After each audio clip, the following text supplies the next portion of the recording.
of great goodies in the Wizard World Vault. Well, we are joined today by three of the stars of this show that if you are of a certain age, and it's been in reruns ever since, so anyone can have seen this, probably who's watching this, but it's produced by the great duo of Sid and Marty Krofft, Land of the Lost. It was a staple for millions of kids from 1974 to 1976, and then again in syndication, like I said, from years after. It was a story of a family that gets trapped in an alternate universe with dinosaurs, primates, giant lizards, sea stacks, and grumpies, and here they are everywhere. And we're going to talk about that today for the next 40 minutes or so. So whether you're watching on Twitch or on Facebook or on YouTube, go ahead into the chat rooms there. We're going to have folks in there who are monitoring the chats, going to get the best questions answered. You guys can talk amongst yourselves as well in those chat rooms, but be sure to put in your questions in there. We'll get to as many as we can over the next 40 minutes. So first, she played Holly Marshall in all 43 episodes of the series. She's also a singer, author of 2 books, including Run, Holly, Run. Here is Kathy Coleman. Hi there. Hi, Kathy. How you doing? Hi, Jerry. Great. I'm excited. This is so much fun. I'm back with the fam. Is indeed fun. And he starred as Holly's older brother, Wizard Will World, Marshall. by the way. What's that? I said, thank you, Wizard World, by the way. This is wonderful. No, thank you for being here. We're going to be here anyway, but not without you. So thank you. He starred as Holly's older brother, Will Marshall, also in all 43 episodes. He had a long run on Days of Our Lives. He's also a writer, director, producer, and he created the long-running TV series Dragon Tales. Say hello to Wesley Eure. Hey, guys. And in a familiar position. Well, listen, I'm in our yellow raft. We go over the waterfall in the opening of Land of the Lost, and in the live shows at Wizard World, we bring the raft, and Kathy and Phil and I get in the raft. And since we can't do it there, I thought, well, we got to keep the experience going. So I'm going to do the interview in our yellow raft. Here with it was about a year ago in Sacramento. You were with us. You were singing the theme song from the raft, and fans were taking photos with you in the raft. That was a lot of fun. They heard that theme song way too many times. Well, maybe we'll get to that later. We'll see how this one goes.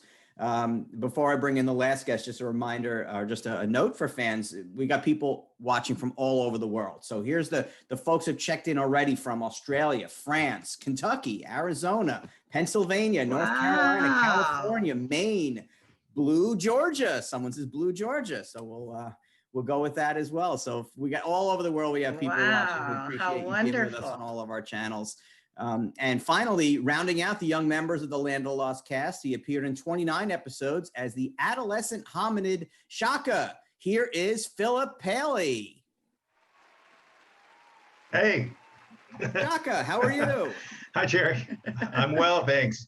All right. Well, look at this. The gang's all here. We're back together. We've got a raft. We're going over the side, and we're heading into Land of the Lost.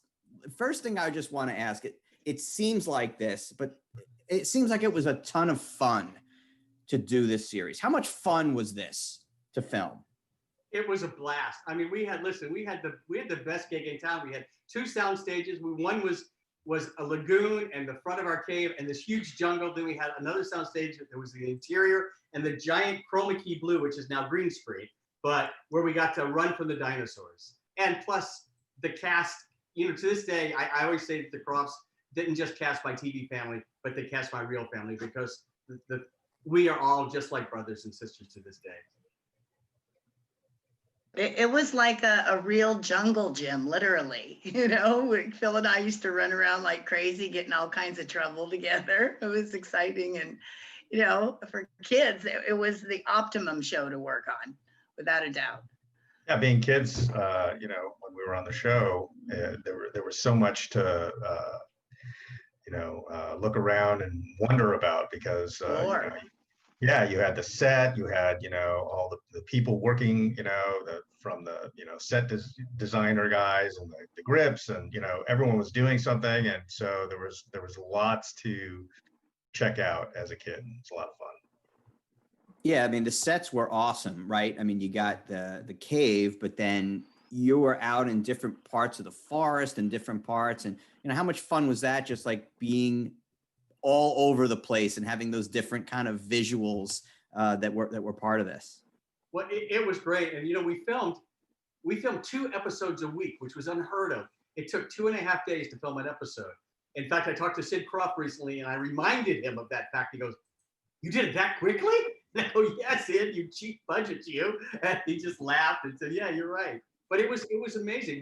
We had all the guest stars that came on, all the monsters, and the Sleestack especially, which were just terrifying. And they came on, I think, in the second or third episode, and the ratings went through the roof. And Marty Croft told me that Land of the Lost became NBC's #1 show, not just Saturday morning, but #1 show when Sleestack came on. Yeah, I mean, and you guys I was thinking the other day, like every morning that we would walk into the set, they had like rearranged everything in the evening. And so when we'd walk in the morning, everything was laid out for the day of like where we were going to be and what we were going to be doing. And I remember those mornings being really excited. Like I could see that, oh, wow, we're going to be in there. We're going to be getting in the water. We're going to be doing something else in the net that hung over the pit and stuff. And those were exciting times, really fun. And you have to remember that Phil and Kathy were just little kids then. I mean, Phil, how old were you? You were like 8? I was like 10 or 11 when we started. Yeah. And you were, and I had just turned 12. And Phil was the youngest black belt in karate in the United States, which was, and one of my favorite things, if you Google it, you see Phil on the Johnny Carson show. Tell us about it, Phil, about your trainer and that. Well, that's actually how I got the part on the show, was through my martial arts. And I was on the Tonight Show with Johnny Carson and my teacher, Chuck Norris. And we did a little bit with Johnny Carson. And that's, I think, I'm pretty sure the producers saw that, because I got called shortly after that appearance and for the interview. So, and that's how my martial arts segued into being cast for Chaka. That's amazing. Well, yeah, especially they wanted somebody that could do like monkey. Actually, one time we had 7 callbacks. Yeah. No, you had it's just 7 gonna say callbacks for this? We all went on 7 callbacks for this to audition for Land of the Lost. And I remember it was either the second or third callback. I walked in and Phil was there, and I had worked with Phil before. And I was like, "Why are you here?" I just thought it was the mother, brother, and father on the show. And he said that he was auditioning for this character, Chaka, and that we got to work together. We were friends prior to Land of the Lost. So it was really exciting that he was going to be there. My favorite story is that they were in a commercial Right, together. Yeah, yeah. No, they were in a commercial together, and they played brother and sister. I don't know how old you guys are, really young. And you're sitting in the back seat of a thing Volkswagen, and you sang a song. You got to sing it for us. You got to. Go ahead. Here we go. Are you ready, Phil? Okay, I think so. Go ahead. Okay. I like munching. I like crunching. We like eating Cheez-Its. Great cheese tasting every bite. We like eating Cheez-Its. Oh, I like munching. I like crunching. We like eating Cheez-Its. I love the wild taste of cheese. Hey, more Cheez-Its, please. They're great crunching crackers. I mean, it's true. They are. They're delicious. We were in a Volkswagen, a yellow Volkswagen thing out in the middle of the country, driving down the road, like singing out the back seat of the car and waving at like milkmen and people on the side of the road. It was pretty funny. And Jerry, one of the things I love is that Kathy's wardrobe was like iconic. The red checkered shirt and the pigtails, but that wasn't the Crofts who created. Tell him, Kathy. Oh, my mother actually dressed me very similar for the first audition.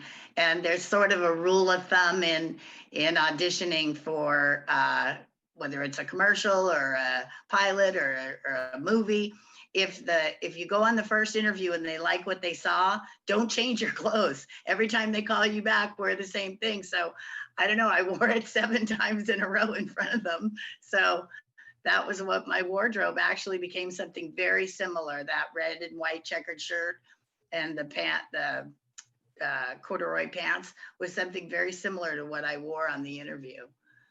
Yes, but Wesley, you have tooted our horns, and we haven't got to say what you were to us on the show.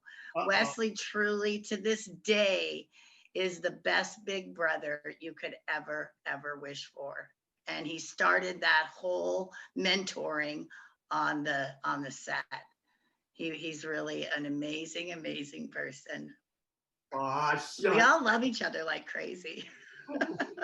We do. I'll call Phil and I go, "Ooh, hey Phil, did you get a new flea collar? Huh? Oh, guns will be sasa." Well, you've got a bunch of fans. We mentioned where they're from, but they're all chiming in. Mark Chalpin said this is the best thing all week, and that's saying something because we had something else happen today. Kurt Ryan says one of my favorite shows as a kid. Thanks for doing this. You got some questions from some folks, which we'll get to, but real quick, I want to ask you guys here at the top before we get too far away from it. Sid and Marty Krofft, how much did you know about like the HR puffin stuff, and how much did you know about Sid and Marty? Had you been exposed to it before you went on this audition and before you took part in this, or I was a fan? Yeah, I was a fan of Sid and Marty Krofft's kids shows before I auditioned for the part. I loved all the shows. I mean, there wasn't one I didn't like or watch when I was a kid. So when I heard that they were doing this new show, I was, super excited to be part of it because, I knew what they did and all the, great creativity that they, had achieved in every show. So, yeah. That's awesome. I was older, so I knew of them, and of course, when I was a kid, Johnny Whitaker, when I'd watch him on like the Disney Channel and like Huck Finn or the Littlest Angel, I would say, oh my gosh, one day I want to be an actor like that guy. And then suddenly to see him on Sigmund, and then in later life to become really dear friends. The Crofts have provided an awful lot of fun in our lives and family. And I still talk to Sid. Yeah, Sid will call me now. He'll call me and he'll talk. Well, we don't talk for an hour. I listen for an hour with Sid because once he starts talking, he'll just stop nonstop and they go, "Oh well, I gotta go," and it'll be an hour later. And it's been the best listen you've ever had. He's got great stories. Yeah, because Mama Cass and Michael Jackson, who lived down the street, everybody would come to his house and hang out. And when he worked in the puppet world, and it's amazing. And Sid's 91 now, and I think Marty's 6. We have a question here from Patrick Moody, and I'll expand his question a little bit. He wants to know what it was like working with Spencer Milligan as a TV dad, and I guess I want to expand that to say, what was it like when when he was replaced by Ron Harper as Uncle Jack? Did it change the dynamic of the show? But first, what was it working with both of those stars? Well, Kathy, you had me to start? Experience. Yeah. I love Spencer. I loved the family that we had for the first 2 seasons. It was an adjustment when Ron came on. I actually did the auditioning for him. They wanted to see what kind of chemistry I had. So I read with 50 different men that auditioned, and I picked Ron Harper. And it wasn't Spencer. It was, Dad was Dad, and we still have seen him recently, and he's doing good, and he's just a real joy. He's very funny. He had us laughing all the time. So, yeah, it was. When Spencer calls me now on the phone, he'll call and goes, "Hey Wesley, this is your papa calling." And it's like it's really like family. We're totally family. And he has a great life. He lives on a beautiful estate, sort of isolated, and teaches acting and acts in plays and things like that. And he's amazing. Because all of us did a reunion show in Milwaukee Troika Union put this together, and all the Sleestack came back. Well, many of the Sleestack came back, and Ta and Sa, which were Chaka's mom and dad, and we just had this amazing reunion a couple of years ago. And Spencer, of course, was there. Bill Boyd was one of the originals. He was there. The Sleestacks. Couple more. My favorite story is as you know about the Sleestack. As you mentioned, Bill Lambier, the Detroit Pistons, was a Sleestack when he was in college, and they were all basketball players earning extra bucks to put themselves through school, and of course Lambier became the bad boy of basketball, and he's known as this snarly, nasty basketball player. And Kathy and I were in Vegas for the Star Trek convention. Was it last year? Year before? Last year, I guess. Anyway, we surprised Bill. He was coaching the Aces, the ladies basketball team in Las Vegas. And we went over there, and the women in the basketball team had been prepared for it. So they knew we were coming. So they had 8x10s of a Sleestack head. And we walked in and had the Sleestack, we had Sleestack heads. Bill saw us. He didn't know we were coming. And of course, he's 7 feet tall. I mean, I'm short too. So, and as soon as we walked in, all of his team put their Sleestack faces in front of them, and he just sort of freaked out. And the head of the league said to me, "I've known Bill a long time, and I've never seen him smile that much." And it was a great reunion. That's tremendous. So Daryl Lee Smith says, "I had this stupid grin I can't wipe off my face. Loved the show." Kurt Ryan said he was bummed when the show ended without any resolution. Do you know if there was ever any discussion about having them rescued? Or this was a long time for a Sid and Marty show to last. Anyway, 3 years and 40-something episodes. Most of his stuff was, one and done or a couple things. Do you remember the end of the series and kind of if you thought it was going to be another, as we see Sleestack finding its way to Kathy's screen? I'm taking his mask off. I think we're safe. Well, I think at the end of the third season with Ron, we didn't know if the show was going to be picked up or not. So there never was. But two things happened. There is an episode at the end of the first season called The Circle. It's my favorite episode, where we actually, the time mist of the time doorway is stuck. And Enoch says to us, he says, "You must leave." And I said, "You mean, Enoch, we can go home?" He goes, "No, you must go home. 3 must leave, so 3 may enter." And so it was a paradigm, it was a loop. And so Kathy and our dad, Will and Marshall and Holly, we went through the time mist doorway, and our doppelgangers came through and started all over in Land of the Lost again.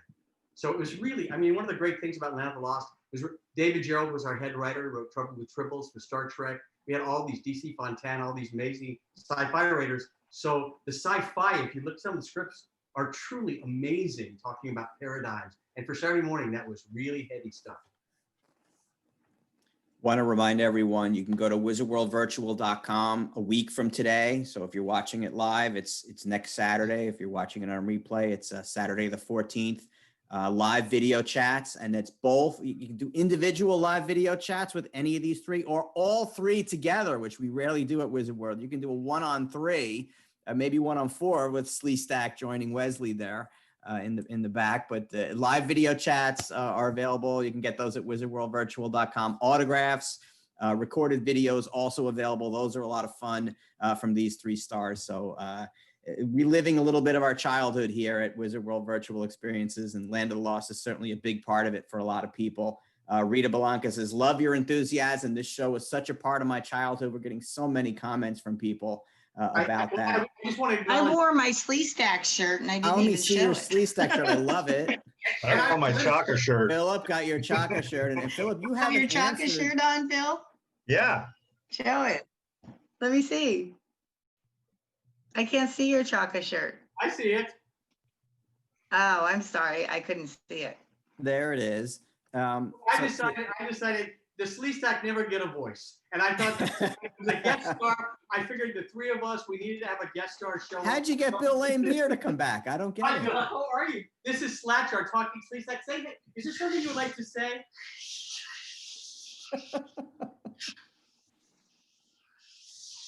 I mean, that's all you can say. You're Sleestack. You shush everybody. And I agree. The Cross should have paid you more money. That's just ridiculous. But he insisted on coming on and saying hi to everybody. They paid him scale. So the Sleestaks spoke in that language, and at least at the beginning, Philip, you were speaking in the Pakuni language. Did you create those words, or did they kind of in the script say you have to say this for water, or did you just kind of come up with those words? And no, the language was created for the show by a UCLA linguist, and she created the Pakuni language using, I think, probably derived from 3 different languages, and there was an actual dictionary that the words meant certain things. So I had to memorize a different language that no one had ever really used before, and it wasn't just ad-libbing. I had to actually use words that actually meant something so that we could use them again and they could mean the same thing. So like water was probably used a lot of times. It was one of the words that they O2, I think, or OSA. Would have been the first word they learned how to say to communicate. And then at some point you were speaking English. Ota's fire. Ota's fire. Ota, yeba, ota. Yeah, you were the only one though. Your brothers there, they never really learned English. You were the only one. Yeah, well, I have Osu. greater intelligence, I guess. That's why they wanted you. Yeah, it was Bill, Osu. Osu is water. Yeah. No, Ota is fire. Right. In Tell them big magic.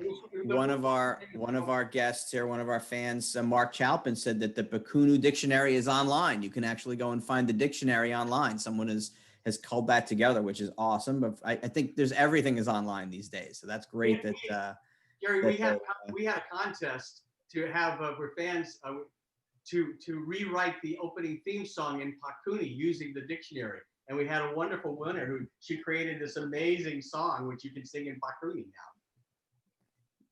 It might be right alongside in Star Trek, the Vulcan language, I guess, is the 2 most popular fictional languages in popular culture. No? Yeah, and I saw one episode where Phil. It's amazing. I mean, you have to remember, Phil's 10 years old, and he's has to learn exactly this language. And there's one episode where he speaks almost nonstop in the whole episode. It's like 22 minutes of Pakuni, of Chaka speaking. And I'd forgotten about it.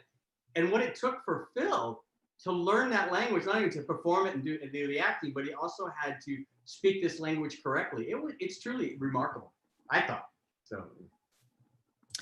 We have a couple different fans. So speaking of pop culture, did you all have the thermos and the lunchbox? And you have to have had that. Everyone had that.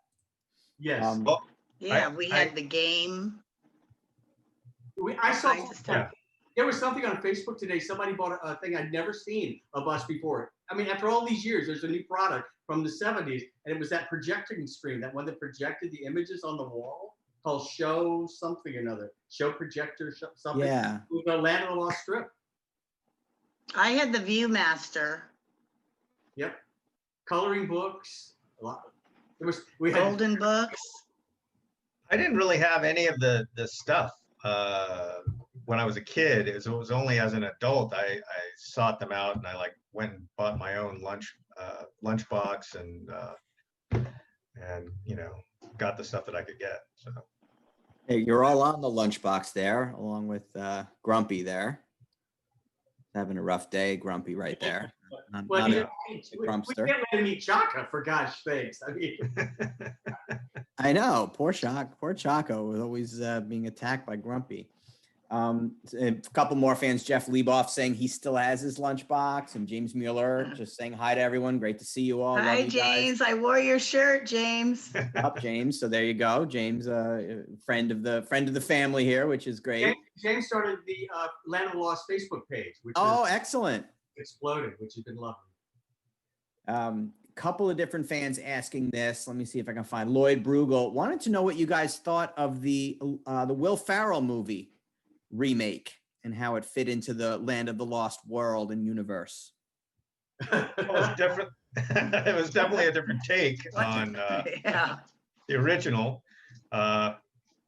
I'd say overall was disappointing for us. I think For Kathy the and Wesley, fans. yeah, for the fans, but Kathy and Wesley actually got small parts in the movie, but it didn't. I think they were cut. So They were I was hopeful. I was hopeful to see that when I went to the preview, but. I think the fact that Sid and Marty Krofft at Comic-Con actually apologized to the fans a couple of years after the movie came out says everything. That kind of gives you an indication, right, of It what lost they thought of it or what have you. It's hard to translate something from an era that like that was, it was 1974, and the special effects were what 1974 special effects were like. How did you guys shoot that when you shot the shots with Grumpy and with Dopey, and did you shoot it with them, with the characters there, or how did they do that? How did they film that? It was the first time it had ever been done on television. It was state of the art. They melded film with videotape. It had never been done. In fact, it didn't work the first day we shot, and they panicked. So what happened was we had a giant green screen, or blue screen at the time, and we were on it, and they shrunk us down on the screen, and they played the video of like Grumpy running towards us, and they'd say, "Look at that light up there, and that's his head, and run this way," and we did, and they would be able to shrink us and make us proportional to but it was actually state of the art. And literally, they had some of the best technicians in Hollywood working on it.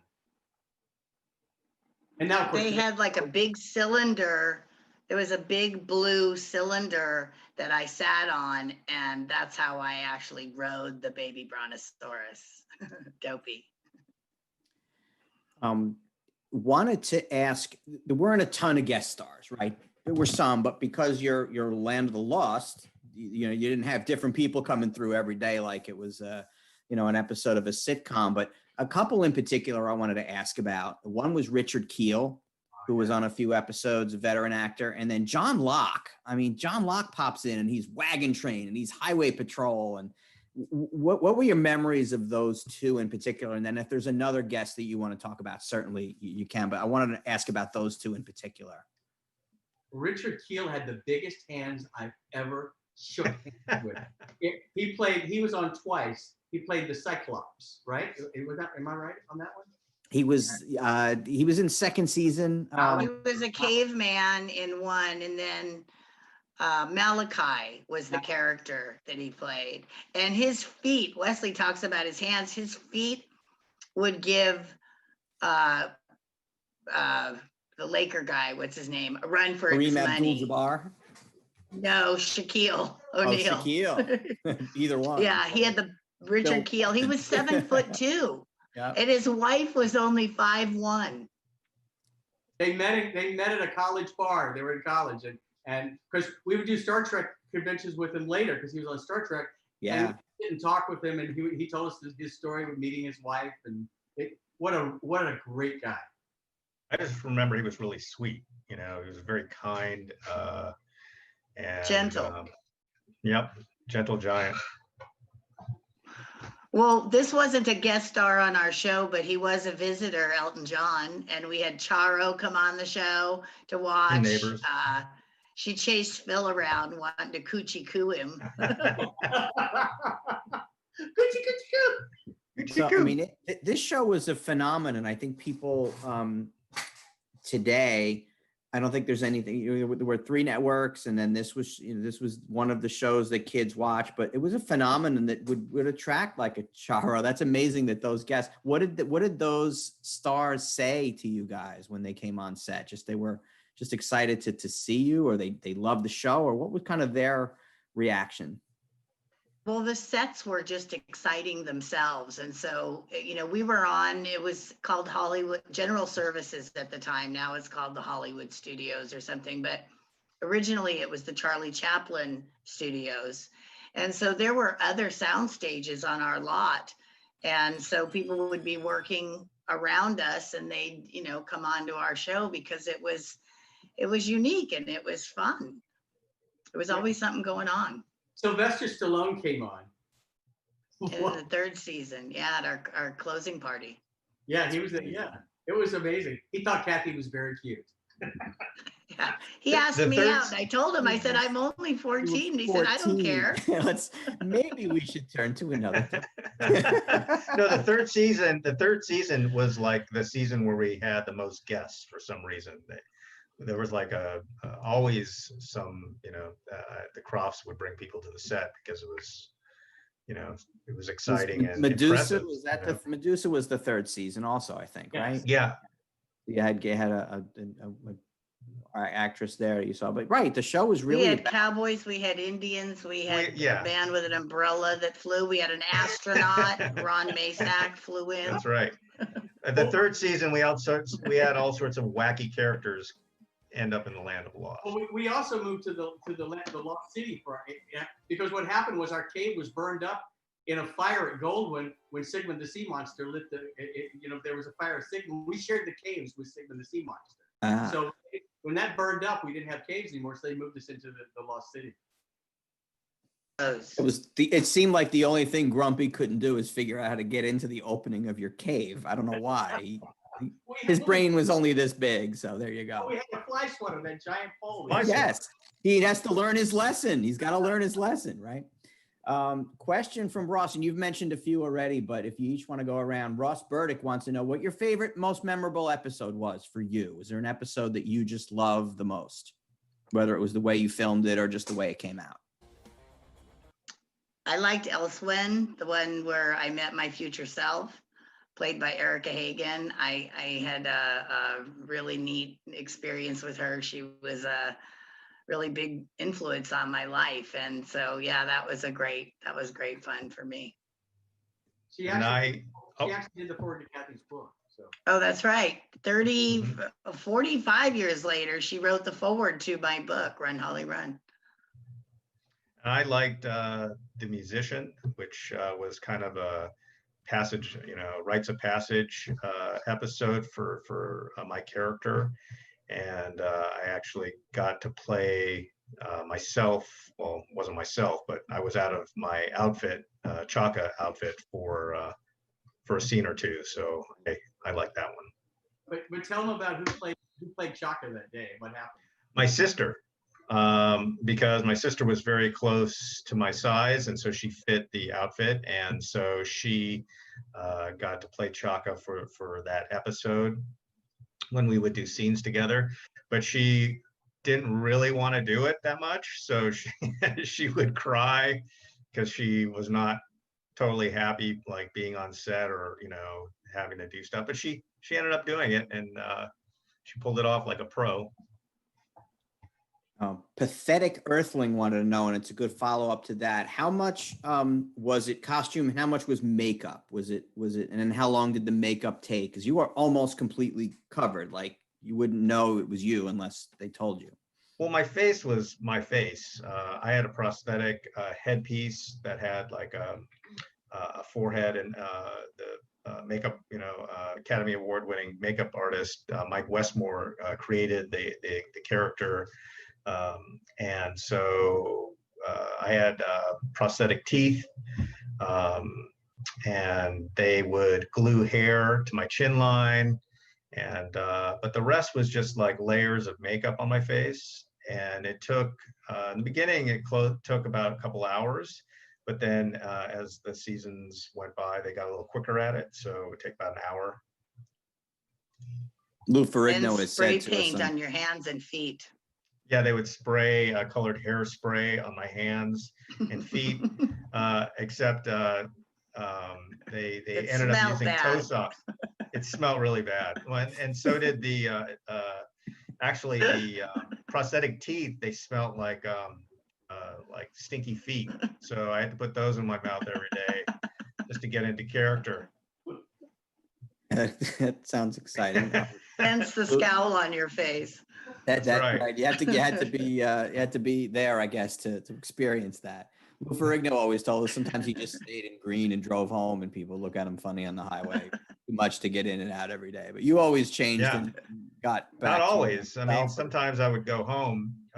My grandfather, he drove me to and from the set and was my guardian. And so sometimes, you know, he wanted to just get home, and like I didn't have time to shower, so I would just jump in with, you know, makeup on and do it at home. But sometimes we'd also, like, you know, be able to clean up on the set. There was a shower. So And Now- Phil and I used to go to McDonald's in the daytime in full costume, pretty much. We just disconnect our mics, and like he'd take off his headpiece, but he had the hair on his face and the, you know, beard, spray paint on his fingers. Yeah. And I'd have wires coming out of the back of my shirt from my mic. Have a grumpy burger, please. I had a plain fillet of fish and a large fry and milk. That was my thing. And hold the fleas. That's right. How much now? I mean, it was a kid show, but how much do you think this influenced later movies, Jurassic Park and E.T. and sci-fi type pop culture movies? How much do you think the success of this influenced those? Star Wars too. Don't forget, you know, the Wookiee seems to be very closely related to someone else we know from Land of Lost. But I think it, you know, was a popular show, and so I think there was a lot of influence on a lot of other sci-fi movies and TV stuff. Yeah. You know what's amazing too is it's not just the effect it had on movies, but on careers. We've had more people come up to us and we're like doing autograph shows like Wizard World, and be signing autographs and stuff. And we had, for instance, Kathy and I were doing a show, and a guy came up and said, "Listen," he says, "I thought you spoke Farsi." We go, "What?" He said, "Yeah, I lived in Iraq. I used to watch Land of Lost as a kid, and you were dubbed." He said, "But what happens when my brother and I became so interested in science because of Land of Lost, they became two heads of JPL, Jet Propulsion Lab. And they invited us, Kathy and I, as special guests. And we got to go to JPL. We got to actually go in the room where they had the joystick to move the rover around. We got to play with the joystick with the only guy that's ever driven all rovers. But we've had so many people that became archaeologists and scientists and big famous people in those fields that all started out as kids watching our show.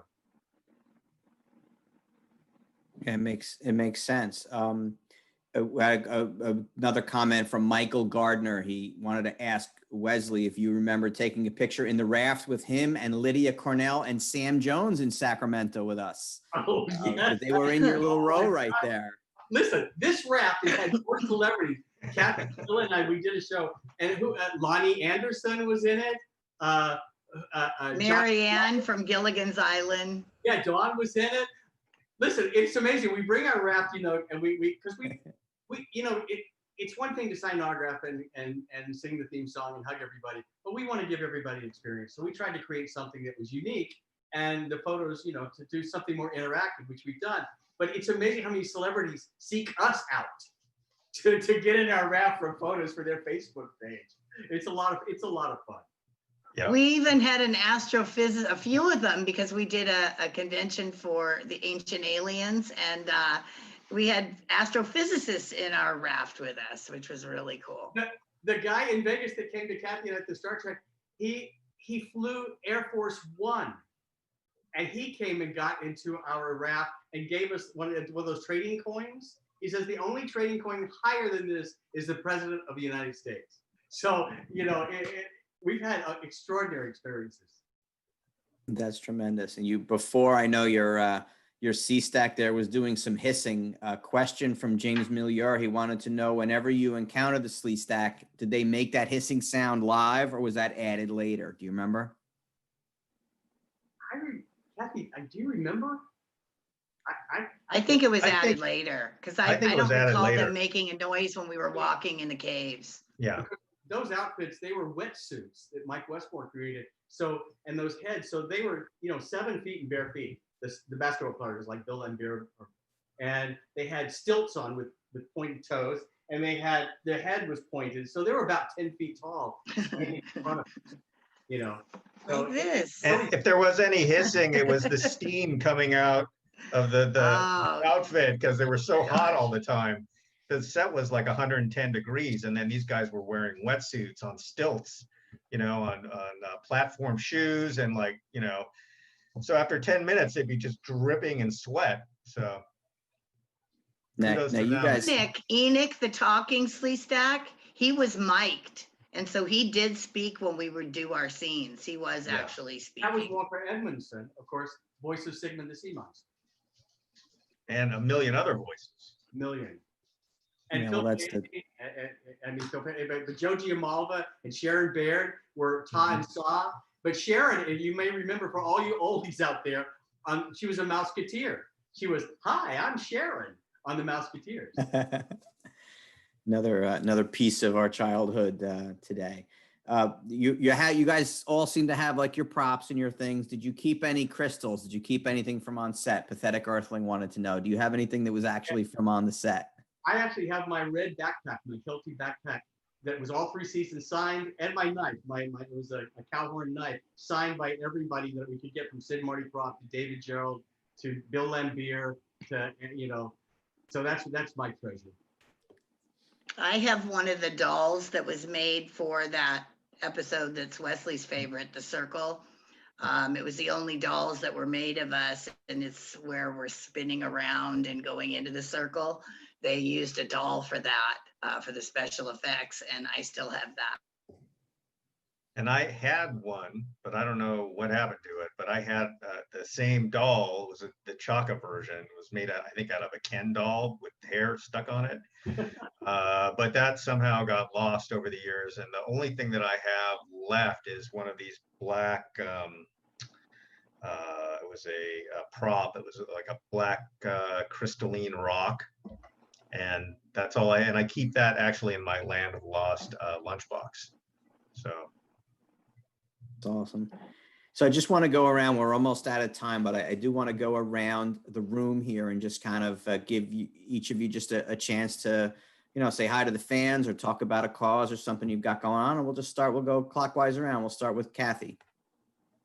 Okay, I'm actually not working really on a project right now, but I was living in the Midwest. I went to become I went to do a job that was an event coordinator for a promoter that I knew that did that one convention where he got all of us together. And of course, COVID hit and that kind of shut down. So now I am back on the West Coast again in my home stomping grounds, and I'm just trying to get adjusted. So that's basically what I'm up to at the moment. And Wesley? I just sold a new reality show I'm going to executive produce, which I can't tell you. It's been working 2 years on it. Finally sold, and we have a deal with the network. And as soon as I can say something, we'll be talking about it. That's awesome. We're going to look for that for sure. And Philip? I am in the beginning stages of writing a television show about my life when I was a kid, and how I was at the center of so many different, not just celebrities, but there were. It was weird growing up in the Valley during that time, so weird and wonderful. So I'm starting to write that. And you're going to cast Kathy and I as your mother and father. We would get a job, don't we, Phil? I mean, you're going to at least give us a job. Well, we'll see about that. Sister and brother, maybe. We haven't sung the theme song to Land of the Lost.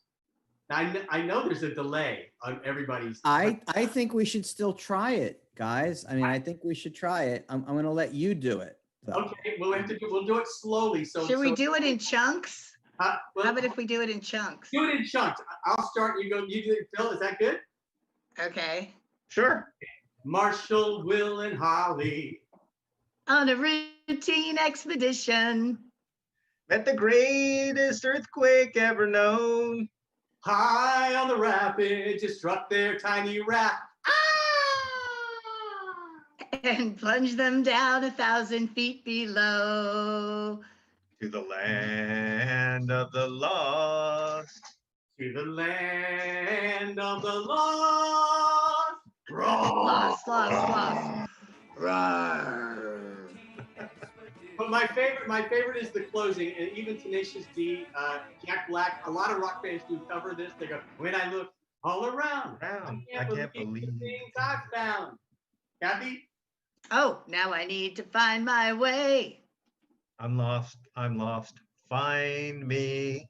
Living in the land of the lost, lost, lost, lost, lost, lost, lost, lost. Living in the land of the lost. I don't think you can close any better than that. Wanted to thank a couple other folks. Slaniwa had said great panel.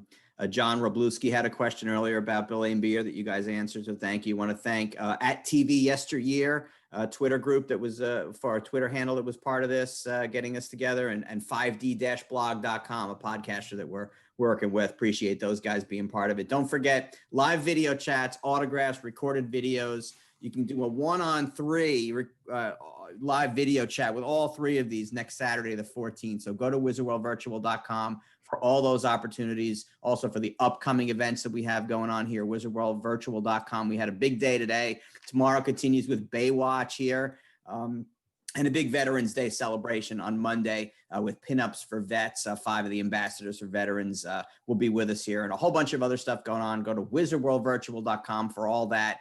I want to thank our guests today for being with us here. Kathy Coleman, Wesley Eure, Philip Paley. We appreciate you guys being with us. And we thank everyone. I'm Jerry Milani. Thanks for being with us today at Wizard World Virtual Experiences. Thanks so much, everyone. Jerry. Thanks, Jerry, and Wizard World. On a routine expedition, met the greatest earthquake ever known. High on the